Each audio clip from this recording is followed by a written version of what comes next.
കാരണം അത് ഇതിന്റെ ചൂടായതുകൊണ്ടല്ലേ സാറേ പെട്ടെന്ന് വരുന്നത്.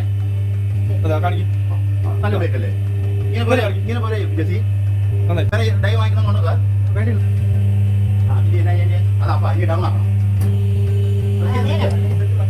ആ സെറ്റിംഗ് മാറ്റാ, അത് പ്രധാന ഇമ്പോർട്ടന്റ്. സെറ്റിംഗ് ആ മൂന്നെണ്ണം ഇമ്പോർട്ടന്റ്. ഡൗൺ